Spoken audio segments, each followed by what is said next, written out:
नमस्कार, जय हिंद, जय भारत। मैं अपने विभिन्न वीडियोस में विभिन्न प्रकार के ग्रुप्स को समूहों के लिए समर्पित करता रहता हूँ। जिस प्रकार से माताओं के लिए समर्पित, पुरुषों के लिए समर्पित, पति पत्नियों के लिए समर्पित, और आज का वीडियो मैं समर्पित कर रहा हूँ अपने वृद्ध पुरुष महिलाओं के लिए।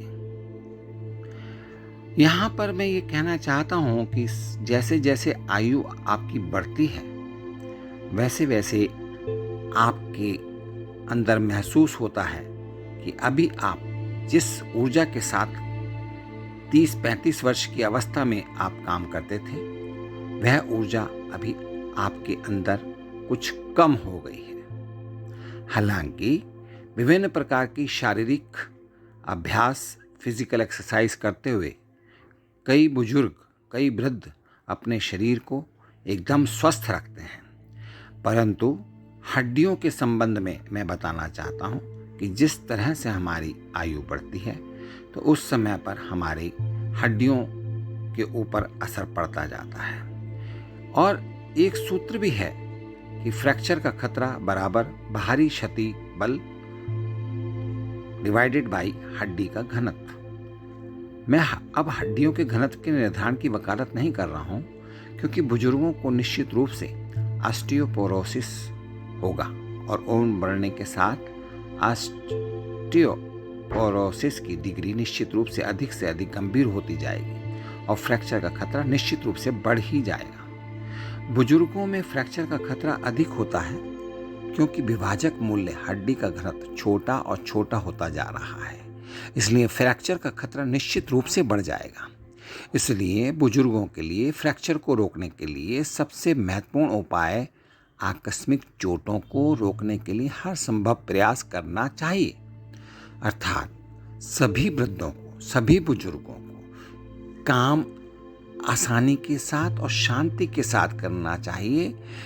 किसी भी कार्य में जल्दबाजी ना करें और कोई इस प्रकार से काम ना करें जिससे आपके को शारीरिक रूप से कुछ आहत, कोई चोट या कोई हानि ना हो।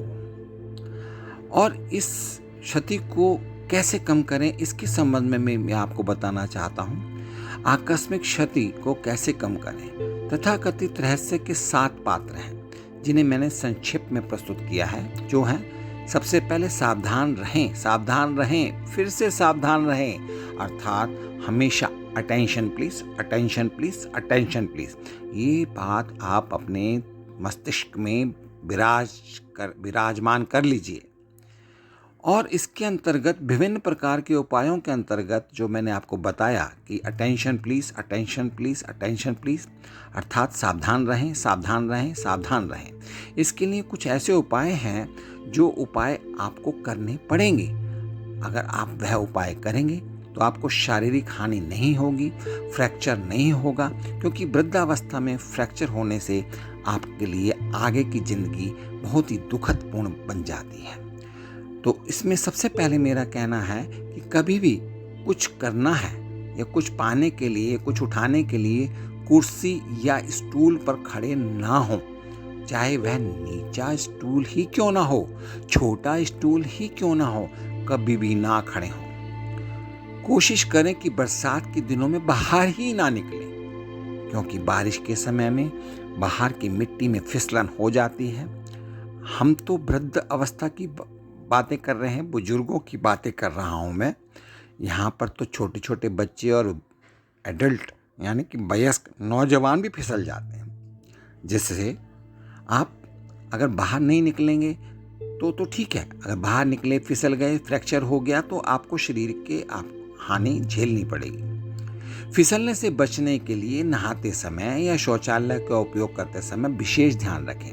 कहने का तात्पर्य यह है कि यदि आप वाशरूम में, स्नानागार में नहा रहे हैं तो बहुत ही ध्यान से नहाएं, कोई जल्दबाजी न करें। साबुन वगैरह लगाने के बाद आराम से उसको पानी को जाने दें। अगर हो सके तो बैठ करके नहाएं। बैठने के लिए आप स्टूल का प्रयोग कर सकते हैं। ऊपर जो मैंने बताया था उस स्टूल पर खड़े होने के बारे में आपको वर्जित किया था, मैंने आपको मना किया था। लेकिन अगर आप एक छोटे 1 फुट, आधा फुट या 1.5 फुट के स्टूल पर बैठ करके नहाते हैं तो वो चलेगा। उससे आपकी फिसलने की जो परसेंटेज है, प्रतिशत है, वो कम हो जाएगा। तो इसीलिए ये भी मैं बताना चाह रहा हूँ कि नहाते समय भी आप थोड़ा सा ध्यान रखें। सबसे महत्वपूर्ण विशेष रूप से महिलाओं के लिए है, बाथरूम में अंडरवियर ना पहने, दीवार या अन्य चीज़ों का सहारा लें। फिसलने और कूल्हे के जोड़ के फ्रैक्चर का सबसे आम कारण यही स्नान के बाद का होता है। अपने चेंजिंग रूम में वापस आएं, आराम से बैठें, या तो कुर्सी पर या बिस्तर पर, फिर आप अपना अंडरवियर पहन लें। कहने का तात्पर्य ये है कि यदि आप बाथरूम में अपने शरीर को सुखाने के पश्चात आप अगर अंडरवियर, या मेरा कहने का मतलब कपड़े बदलने से है, स्पेशली अंडरवियर के बारे में मैं सिर्फ इसलिए बोल रहा हूँ क्योंकि अंडरवियर पहनते समय ज़्यादा कष्ट होता है वृद्धों को। तो कोई भी कपड़ा पहन रहे हैं, आप तौलिया में बाहर आ जाएं और बाहर आकर अपने रूम में दरवाज़ा बंद करके आप बिस्तर पर बैठ करके या कुर्सी पर बैठ करके अपने कपड़े या अंडरवियर, जो भी इनरवियर हैं, वो पहन सकते हैं। इसके बाद मैं आपको जो बताना चाह रहा हूँ वो है शौचालय जाते समय।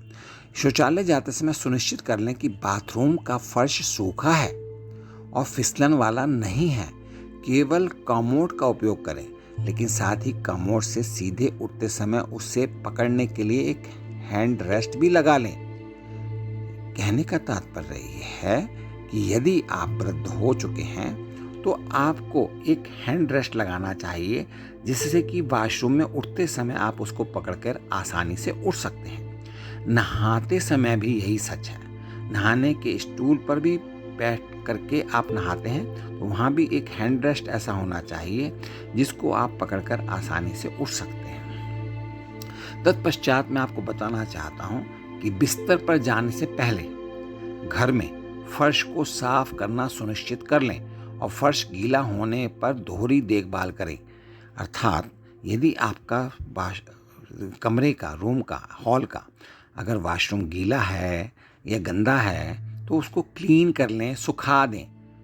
यह काम आपने नहीं करना है, आप अपने परिवार के बाकी सदस्यों से या मेड से या किसी से भी, सफाई कर्मचारी से, हाउसकीपिंग स्टाफ से उसको सूखा करने के बाद ही वहाँ पर आप चलें या टहलें। इसके बाद आता है आपका आधी रात में उठते समय कम से कम 3-4 मिनट के लिए बिस्तर पर बैठें। होता क्या है, जैसे आपको मूत्र त्याग करना है या पेशाब आया है और आप क्या करते हैं, एकदम उठ करके बाथरूम के लिए चल पड़ते हैं। इससे आपको गिरने का खतरा बढ़ जाता है। इसीलिए जब भी उठते हैं, वॉशरूम वगैरह जाना है, तो कम से कम 3 से 4 मिनट आप अपने बिस्तर पर बैठ जाइए, उसके बाद ही आगे जाइए। ध्यान रखें कि पहले लाइट भी जला लें और फिर उठें। अंधेरे में उठने से बचें। कम से कम रात में या यहाँ तक कि दिन के समय भी यदि संभव हो तो कृपया शौचालय का दरवाज़ा अंदर से बंद ना करें। यदि संभव हो तो शौचालय में एक अलार्म घंटी भी लगा दें, जिससे यदि आपके साथ कोई हादसा होता है या कुछ अनहोनी होती है या फिसलन होती है तो आप उस घंटी को बजाकर आप उनके अपने पारिवारिक सदस्यों को बुला सकते हैं। तो इसीलिए मैं कह रहा हूँ कि यदि संभव हो तो शौचालय में एक अलार्म घंटी लगा लें, जिससे किसी भी आपातकालीन स्थिति में परिवार के सदस्यों को, बेटा का, बहू को, वाइफ को, आप उनको बुला सकते हैं। वरिष्ठ नागरिकों को कुर्सी या बिस्तर पर बैठना चाहिए और तभी ही पैंट पहननी चाहिए। यहाँ पर मैंने स्पष्ट शब्दों में कहा, पहले मैंने वॉशरूम का जिक्र किया था और अभी मैं यह कहना चाह रहा हूँ कि आपको दिन के समय भी कपड़े चेंज करने हैं या कपड़े बदलने हैं, तो आप पैंट पहनना चाहते हैं तब भी आप कुर्सी पर, टेबल पर, स्टूल पर या बिस्तर पर बैठ करके अपनी पैंट को पहने। और यहाँ पर यह मैं बता देना चाहता हूँ कि यदि आप बिस्तर पर बैठ कर के पैंट पहनते हैं तो बहुत अच्छा है, लेकिन यदि आप कुर्सी पर या आप अपना स्टूल पर बैठ कर के पैंट पहनना चाहते हैं तो उस स्थिति में आपकी कुर्सी, आपका स्टूल एक मजबूत मटेरियल का होना चाहिए। कहने का तात्पर्य ये है कि आजकल तो बिल्कुल हल्की हल्की कुर्सियाँ और हल्के हल्के स्टूल आ रहे हैं। ऐसा ना हो कि आप उस पर बैठ कर के पैंट पहने और वो कुर्सी या स्टूल स्लिप हो जाए और आप नीचे गिर जाएं। तो ऐसी स्थिति में कुर्सी स्टूल की जो क्वालिटी है वो अच्छी होनी चाहिए, और सबसे अच्छा है कि आप बिस्तर पर बैठ कर के ही पैंट को पहनें। गिरने की स्थिति में आपको जमीन को सहारा देने के लिए अपने हाथों को फैलाना चाहिए। कूल्हे के जोड़ पर और गर्दन को तोड़ने की तुलना में अग्र, बाहु और कलाई को तोड़ना बेहतर है। अर्थात कहने का अर्थ ये है कि यदि आप गिरते भी हैं तो आप अपने हाथ को आगे कर दें। आप अपनी गर्दन या कूल्हे यानी कि हाथों की बाजू की जोड़ों को आगे ना करें। मैं आपके लिए जहाँ तक संभव हो व्यायाम करना, कम से कम पैदल चलने के लिए पुरजोर वकालत करता हूँ, और आपसे कहना चाहता हूँ आप कम से कम 30 से 40 मिनट प्रतिदिन पैदल चलें। और पैदल चलने वाली जगह साफ सुथरी, गार्डन, बगीचा, बाग आदि होना चाहिए। आजकल तो विभिन्न प्रकार की हाउसिंग सोसाइटीज़ में भी इस प्रकार के ओल्ड एज वेटरन्स के लिए एक स्पेशल जगह बना दी जाती है, जहाँ पर वो केवल वृद्धों के लिए वो जगह रहती है। विशेष रूप से महिलाओं के लिए अपने वजन को स्वीकार्य सीमा में रखने के लिए बहुत गंभीर रहें। महिलाएं आजकल क्या करती हैं, कुछ भी खाना पीना खाती रहती हैं जिससे उनका वजन बढ़ जाता है। आहार पर नियंत्रण सबसे महत्वपूर्ण कुंजी है। बचा हुआ खाना महिलाओं का सामान्य व्यवहार, बस इससे दूर हो जाएं। बचा हुआ खाना खिलाएं आवारा गायों के लिए, या गौ माता कहीं गौशाला है तो वहाँ पर दे दें, तो वो ज़्यादा बेहतर रहेगा। अपने वजन को नियंत्रण में रखना पूरी तरह से आपके मन और दिमाग में है। पूरा पेट तृप्ति होने तक खाने के बजाय आधे पेट भरकर खाना बंद करना आवश्यक हमेशा बेहतर होता है।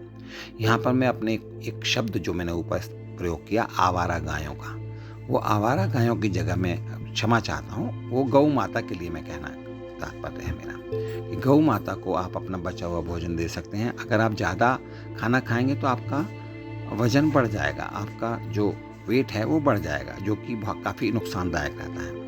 हड्डियों के द्रव्यमान को बढ़ाने के संबंध में मैं औषधीय पूरकों के बजाय आहार अनुपूरकों जैसे डेयरी उत्पाद, सोया उत्पाद और इन सब स्वादिष्ट की जगह जो पौष्टिक आहार है उसकी वकालत करता हूँ, और उसको आप अपने खाने में प्रयोग करें, यही मैं कहना चाहता हूँ। इसके अतिरिक्त बाहरी गतिविधियाँ ठीक से करना, क्योंकि सूरज के संपर्क में यूवी प्रकाश के तहत त्वचा में कोलेस्ट्रॉल को विटामिन डी में बदल देता है, इसलिए सूर्य प्रकाश में थोड़ा टहलें, जिससे आपका स्वास्थ्य अच्छा बना रहेगा। यह आंतों में कैल्शियम के अवशोषण को बढ़ावा देने के लिए फायदेमंद है, लाभदायक है, और ऑस्टियोब्लास्ट गतिविधि में ऑस्टियोपोरोसिस को विलंबित करने का प्रभाव होता है। अभी जो बुजुर्ग हैं, जो वृद्ध हो गए हैं या होने वाले हैं, वो अपने स्वास्थ्य की देखभाल कैसे करें? सारांश रूप से 300 से अधिक शतायु लोगों की जांच करने के बाद मुझे आश्चर्यजनक डेटा मिला है। लगभग सभी शतायु व्यक्ति जो गिर चुके हैं 3 महीने के भीतर मर जाएंगे। गिरने से फ्रैक्चर होना जरूरी नहीं है, लेकिन गिरने का कंपन और प्रभाव बल बुजुर्गों के पूरे शरीर को विघटन की स्थिति में काम करने पर मजबूर कर देता है। मेरिडियन और कोलेटरल अवरुद्ध हो जाएंगे और वे नहीं बन पाएंगे। आत्म संतुलन नियम को प्राप्त करने के लिए कार्बनिक संपूर्ण, जिसके परिणाम स्वरूप आंत के कार्यों में तेजी से विफलता होती है और इस प्रकार तेजी से मृत्यु होती है। बाथरूम के फिसलन रहित होने पर विशेष ध्यान दें। सीढ़ियाँ चढ़ते समय रेलिंग पर ध्यान दें और गिरे नहीं। सभी लोग आप अपना ख्याल रखें। इसलिए बुजुर्गों को एंटी स्किड और एंटी फॉल पर ध्यान देना चाहिए। एक गिरावट से जीवन के 10 साल खत्म हो जाते हैं, क्योंकि सारी हड्डियां और मांसपेशियां नष्ट हो जाती हैं, सर्जरी बेकार हो जाती है और रूढ़िवादी उपचार भी एक कठिन काम है। तो सावधान रहें, बहुत देर तक खड़े भी ना रहें। संदेश आपको लंबा लग रहा है, आपको ये वीडियो में जो मैं आपको बता रहा हूँ लाभदायक बातें, उसको आप ध्यान से सुने, उस पर अमल करें। लेकिन यह विशेष रूप से वरिष्ठ नागरिकों और वरिष्ठ नागरिकों की देखभाल करने वालों के लिए बहुत ही अच्छा वीडियो है। इसको आप अगर अमल में लाएंगे तो आपको एक लंबी आयु प्राप्त होगी, एक स्वस्थ जीवन प्राप्त होगा। यहाँ पर मैं पुनः जो इस वीडियो का सार है वो मैं फिर से बताना चाहता हूँ वृद्धावस्था अस्पताल के पूर्व ऑर्थोपेडिक निदेशक का भी सभी बुजुर्गों को यह संदेश है कि आप हमेशा फिसलने से बचें। वृद्धावस्था में यदि आप 55 साल की उम्र पार कर गए हैं तो आप सिर्फ फिसलने से बचें। फिसलने से कैसे बचें मैंने आपको बताया। बाथरूम में आराम से बैठ करके नहाएं और अपना जो कपड़े बदलने हैं तो वो अपना आराम से बिस्तर पर या कुर्सी पर बैठ करके कपड़े बदलें। बाहर टहलने जा रहे हैं तो सूखे जगह पर चलें। बारिश के समय में बाहर निकलने से बचें। सीढ़ियों पर ऊपर नीचे चढ़ते समय या उतरते समय बड़े ही ध्यान से उतरें और चढ़ें ताकि फिसलने से बचना है। बस अगर मैं आपको फिर से बता रहा हूँ कि यदि कोई वृद्ध फिसल जाता है और उसको हड्डियों में कोई नुकसान पहुँचता है या फ्रैक्चर होता है तो उसकी उम्र पर कम से कम 10 वर्ष का असर पड़ जाता है। चलिए, आप सभी के लिए सुखदायी जीवन के लिए, आपके सुखी स्वास्थ्य जीवन के लिए मैं शुभकामनाएं करता हूं। आपके सभी पारिवारिक जनों के लिए शुभकामनाएं, मंगल कामनाएं करता हूं। आप अपना ध्यान रखें, स्वस्थ रहें, सुखी रहें, धनी रहें और आपने दादा दादी, नाना नानी, पोता पोती, नाती नातिन सभी के साथ मिलकर, बेटा बहू के साथ मिलकर आराम से रहें, खुश रहें और मेरी इस वीडियो में बताई गई बातों पर अमल करें। बहुत बहुत धन्यवाद। नमस्कार। जय हिंद, जय बालाजी, जय भारत।